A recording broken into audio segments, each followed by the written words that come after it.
Wildfire Concepts presents Seven Figure Furnace, digital marketing discussions with internet-made millionaires. With your host, Cindy Donovan.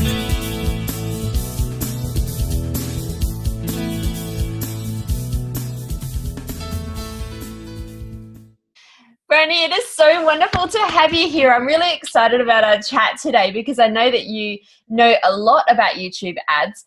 And I want to just talk a little bit about, why don't you start out by telling us how you got started with YouTube advertising? Oh, wow. So my first claim to, I've been in marketing for about 20 years, public relations, strategic development, that kind of stuff. And then my first foray into the online space was Google Hangouts. And that obviously streams live to YouTube. So we can talk about that too. We've talked about different. And then it was not like one of the things that I really realized my superpower was during that whole process is the psychology of a platform. And YouTube really seems to be like where my superpower really excels. So then, obviously Hangouts streaming live to YouTube. And then I started looking at YouTube ads. And so the same thing applied. And then my first client, I said, I have some theories and I know enough to be dangerous and zero guarantees. And he's like, all right, we'll give it a shot. I'm like, okay, well, just buyer beware. I only have theories. And it went gangbusters. And so then the second person was like, okay, I want to hire you for this. And I was like, okay, well, that person was famous. So probably results not typical. So know enough to be dangerous, have theories, and then that went gangbusters, and then the rest is history from there. Okay, well, that's fantastic. So how long have you been doing online marketing? Actually, my birthday was last week, April 6th, and April 6th would be my 3-year anniversary of online marketing. Oh. And it's so funny because you said you feel like I've been around forever. Yeah. I mean, I guess years in internet marketing years is about 50. But it's crazy to me. My very first Google Hangout was on my birthday. And I was launching something different, and it ended up, then everybody started wanting to pay me for Hangouts. And I was like, it's free, right? And, and then it just went from there. I think it feels like because it feels like you've been around for a long time because we've seen you for so long, and that's really the beauty of video marketing because it spreads and it's basically in your face everywhere, especially when you start doing YouTube ads because you show up and you're everywhere. So yes. What type of businesses and products and services can use paid YouTube traffic? What works best? Yeah, all. You know what I mean? And I said this, I say this about YouTube, period. I feel like even if you're not going to get into media buying, I think that everyone should be on YouTube. It's just really, if you have a small budget, get on YouTube, start making videos, start getting comfortable with that. When you start to have a budget, because there is a lot of risk in media buying. Any business, if you have a physical product business, local businesses are great because it uses the AdWords platform. So you can drill down to a zip code, to a radius. You can go global, you can go demographic, you can go so many different ways with the YouTube ads. So any type of business, even if you own a restaurant, you could have your ads show yummy pictures of your food and that's special that day because people look on their mobile, they check YouTube at their office and things like that. Most of my clients are in the personal development, coaching, like astrology type. Actually, I have a big financial clients, so really anything like that. Yeah. Okay. So, do you have to have big budgets when you're starting out? What kind of budget do you need? My strategy is bid high, budget low. Mm-hmm. So the biggest thing is to know your pain threshold. I use a Vegas analogy a lot. The people that win in Vegas are ones that don't go in with scared money. So you cannot go in with scared money. I really dislike a lot of people like push a button, get rich quick. It's not, you see a lot of the stats and a lot of the ROI. The beauty of YouTube and the reason why I love it so much is because the learning curve is minimal. They'll give you $75 if you spend $25. Sometimes you can find a $100 coupon. Okay. The inventory is not, it isn't even begun. Like only internet marketers right now are doing YouTube advertising, really, and big, huge brands, and they're doing it incorrectly. So the inventory is just infinite. You have so much access. So it charges on a cost per view basis instead of a cost per click. Okay. And they don't charge you for a view until you reach 30 seconds or 100% of the video. or somebody interacts with your video in some way, like clicks off of it. Okay. So like my highest right now, the highest I've ever had for a cost per view is 17 cents. Okay.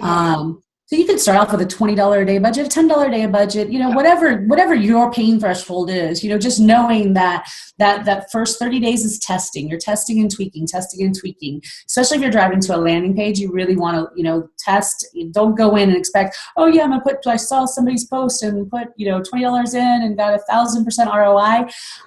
Really understand that there's a lot that's happening on the back end of that, especially if you're in internet marketing. I don't know if your audience is in mostly internet marketers, but know that funnel has been dialed in previously to get those kind of returns. Right. So talking about the lead capture page, how do you test it? What are the things that you do to test? Are there priorities for testing? What do you focus on actually getting to convert first with YouTube? I like to see video to video. Just even with me, with all the experience and money that I spend for clients on this kind of stuff, I always say do 4 ads to 2 landing pages. And then you can do 1 static and 1 with a video. Because remember, video is the platform, so that they went there to look at video. Right. So if you take them straight to a static, obviously that's not their kinesthetic learning style. So it's good to have some type of video. So to test both of those, obviously, like as all things, test headlines. The most important part, and this is another reason why I love YouTube ads so much and want everybody to do them, is that you can place your ad directly in front of certain videos. So really the first phase is, I call it the research. You do the research. You spend as much time as possible on the research phase. So you're going through and you're looking for monetized videos based on your subject matter. And so remember, we always think of YouTube as cute kitten videos and viral videos, but really it's a problem solver. How do I install a WordPress blog? How do I make Infusionsoft work? How do I, take off something in my car? How do I, whatever, solve a problem, right? It's problem solving. So you find videos related to your topic, and then you script your video, your ad, and they're called in-stream ads. These are the videos that show before an actual video. And you say, hey, before you watch this video on this, I have an even better solution. Come over here for my free gifts. And you want to do it, and you want to get it so precise and as granular as possible. You almost want to get it down. And I even say in that research phase, practice gender stuff too, because males have different needs than females. Maybe the same thing is to get organized, but it could be for more free time, or it could be for to grow the business or something like that. You know what I mean? So you can even be granular in that way. So that's really the most important part. And then you're testing to those landing pages. And you want to make sure that there's congruency between your ad and the landing page. That is the most important. Okay, what can you dial down? I'm not experienced at YouTube ads at all. So I've done some Facebook advertising, and you can kind of dial it down to gender, age. There's like a lot of targeting you can do. What sort of targeting can you do with YouTube ads? Same.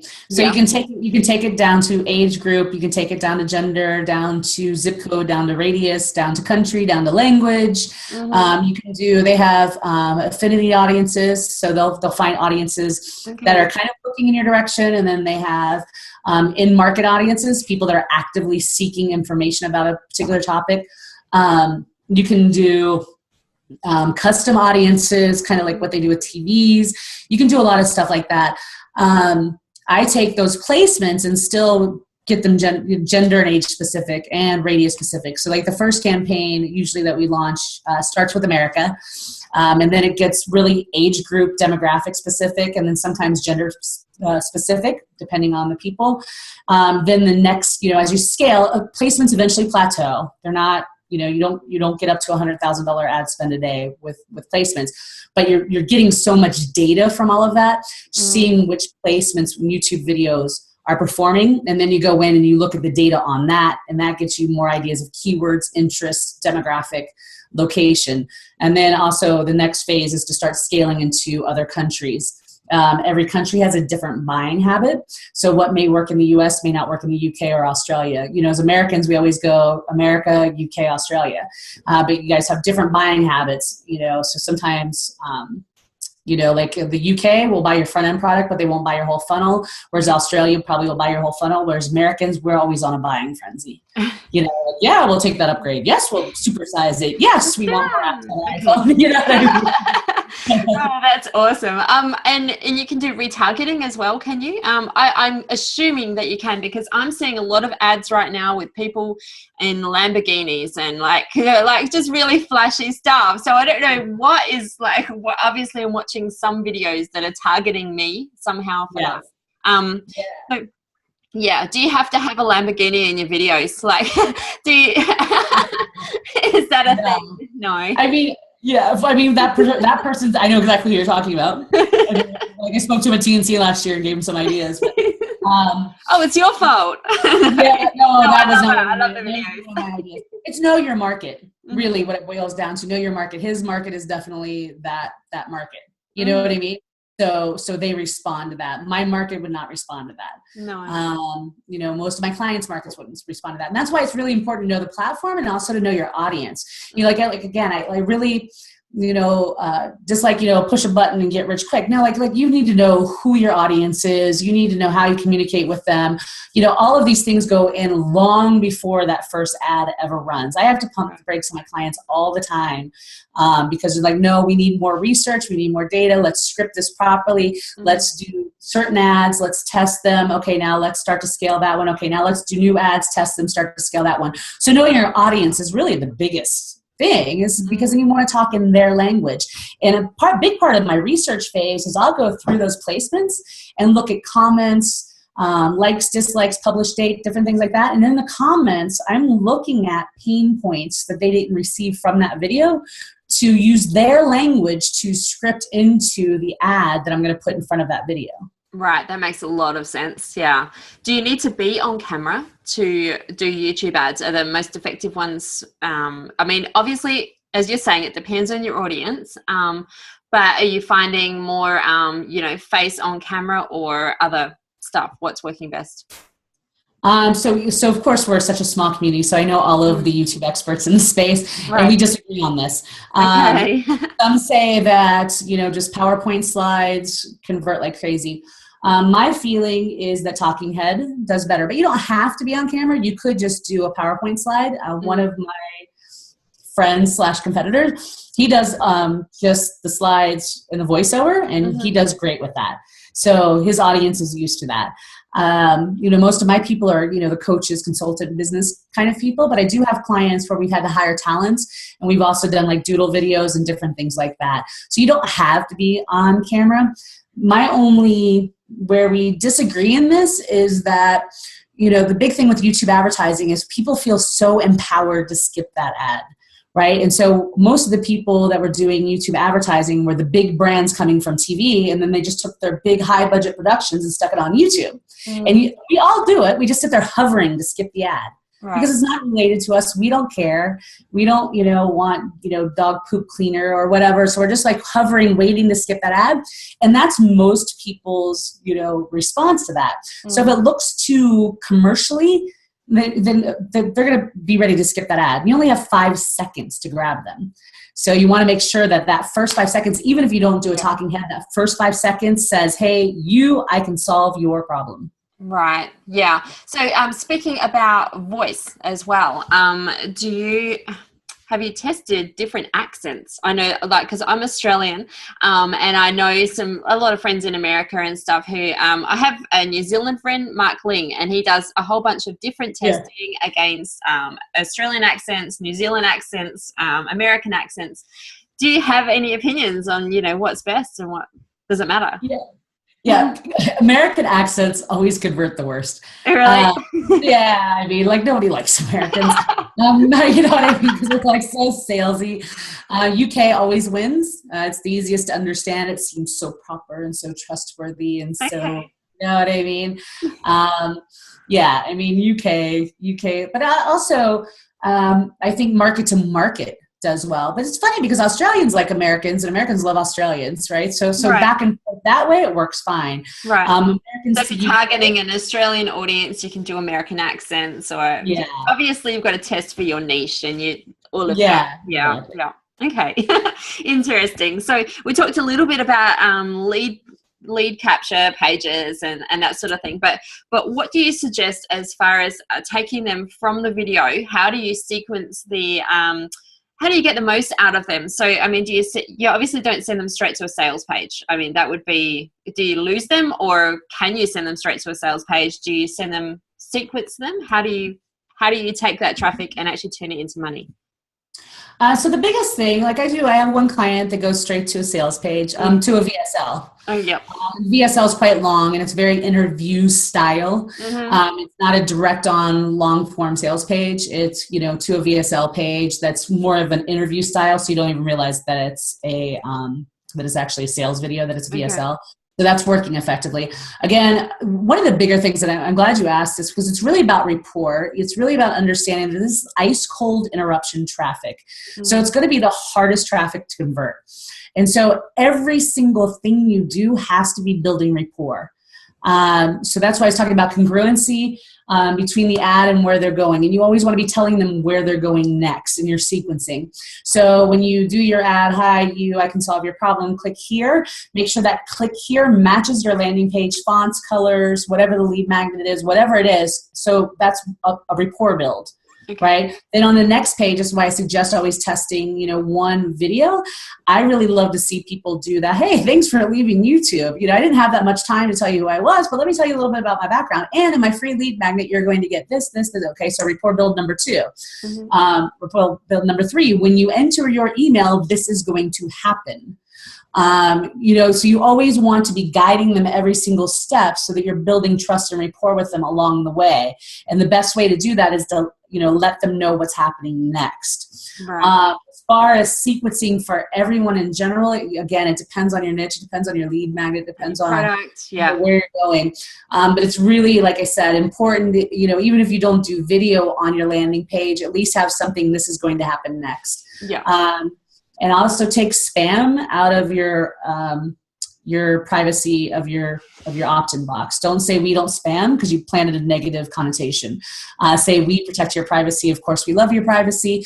Something like that. But don't have any negative triggers anywhere that could be like psychologically in the back of their mind going, spam? What? I didn't even think about spam. I just wanted the book. Now I'm thinking about spam. Yeah. Fair enough. So what are the biggest mistakes that you see people making on YouTube? Oh my goodness. I'm sure you've probably seen some so many. One is always remember, it's all of marketing. It's not about you. It's about them. So a lot of people, when they do YouTube, hi, this is Brandee Sweesy, and I'm going to share, nobody cares who I am. Nobody cares. Can I solve their problem? What's in it for them? That's really all they want to know. And you've got 5 seconds. You know what I mean? I only have 5 seconds. I'm going to waste talking about how fantastic I am. They don't care who I am. Right. You know what I mean? They want to know what I have to offer. That's a big one. Like, really what's in it for them. Incongruent calls to action, so having those, like just the nasty annotation red or blue or whatever, I think those look horrific. Not optimizing your videos. I'm really shocked and surprised at how many people don't take the extra effort to go ahead and put in a CTA in their description and keyword tag it and put in, different things. Just take some extra time on that. Let's see. I don't know. There's yeah. I was just going through my ones that I've seen recently that I was like, what? Why would you do that? So for our listeners who are just getting started on YouTube, ads and that kind of thing, what would you suggest that they do today to get started? Get comfortable. Okay, well, first, get your YouTube channel set up. Right. This is number 1. This is a big thing too that a lot of people don't really realize is that, so for anybody that has experience with Google AdWords, you have to have a Google compliant site, TOS, privacy, contact, all of those types of things. No one will validate or confirm this, but I also believe that your ads get served up based on the quality of your YouTube channel. And by quality, I mean content. So Google, they do it on a quality score, so that compliant main domain, they want free content. Because remember, they're always about their end user's experience, right? They're not about the advertiser's experience. They don't want any bait and switch or things like that. So go ahead and get your YouTube, that would be the first thing I would do, is get your YouTube channel set up, get everything linked, get your social accounts linked to that, get some channel art up there, shoot a couple Google Hangouts, just a little bit of content, just start getting some content on your YouTube videos, start to get comfortable and see what happens organically. that's when you know, because you'll start to get like, oh, wait, this video organically started to take off. This would be a good ad one. This is something, because we all think we know what our clients or customers or potential customers are interested in. But sometimes, we'll put something up and you'll be like, wow, why'd that go gangbusters? I never even thought of that. Because, we have the curse of knowledge. So start there. Start with some content, get those things linked up. And then, make sure that that you do have some type of capture, some type of lead capture. Don't just spend money to let them watch your video. You know what I mean?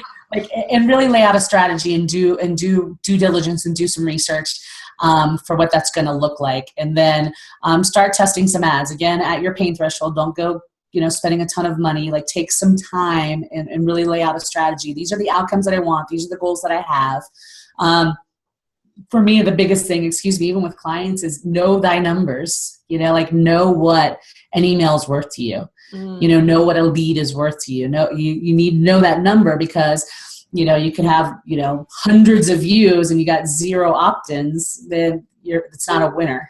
Right. Yeah. Or if it's costing you $100 a lead, and it's making you $5, or even if it's making you $50, so, you still need to make sure that you can work that back. That's right. Yeah.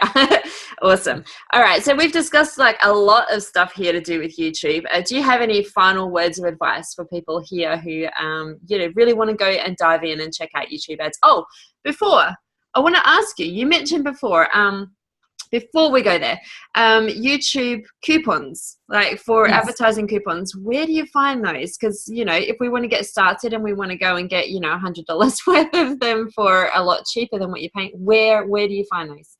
All you have to do, and I love this, I must have 100 screenshots of this. All you have to do is Google YouTube advertising, and they'll start retargeting the crap out of you. You know what I mean? They will retarget you all over the web. Beautiful. And it is, and that tells you how much inventory is out there, because obviously if there was advertisers, they'd give you that space. This is why it hasn't even begun, much less reach maturity, because all you have to do is just do that, and then you'll start seeing coupons everywhere. It'll say for your dog walking business. And even when I was in Italy, I got chased all over the place for advertising on YouTube. So just Google that. And then you can say, AdWords coupon. Actually, the first time that you go in to set up your AdWords, sometimes they offer it there. They're all over the place. Yeah. Okay. So don't pay full price. Watch that, because you know how much ad inventory is out there. There's a ton of ad inventory. Yeah, that means that a lot of people are watching a lot of videos and need some ads in front of them. So that's exciting. All right, so let's go back to what I was saying now. I'm sorry, I'm part Italian myself, and so I having to pay full price if I don't have to. It just boggles my mind. I want freebies and cheap stuff, and let's do that. All right. So, do you have any last minute advice for our guys who want to get started on YouTube advertising? I mean, again, the research. I mean, I can't, even my clients, I hound them about it. I have a Facebook group that I hound about it. It's just really do your due diligence. It's just really, I know it's not sexy. I know it's not fun. I know it's, we all want to get rich quick tomorrow. But the tedious time you spend on the front end is going to pay off so huge on the back end. So why would you just go and throw money and hope something sticks, or you lay out a strategy and really research what's out there? And the simplest way to do that is go into YouTube on your topic and watch YouTube auto suggest what people are searching for. That's pretty simple. And then just watch those videos and see if they allow ads and things like that. Okay, that's fantastic. Thank you so much for being on the show. I appreciate it. If you guys are listening and you haven't seen Seven Figure Furnace or anything, come over to the blog, come and check us out, and make sure that you check out the links below. We've got some links for Brandee stuff if you want to learn more about what Brandee's up to. And of course, Seven Figure Furnace. It's been great having you on the show, and I look forward to catching up with you again. All right, thank you so much. Okay, bye. Bye. Thanks for tuning in to the 7-Figure Furnace with Cindy Donovan. If you like what you just heard, please share our web address, wildfireconcepts.com, with your friends and colleagues. To catch our previous podcasts, packed with more insight from self-made millionaire fire starters. Check the archives on our website. This has been a Wildfire Concepts production. Join us again at our next edition of Seven Figure Furnace.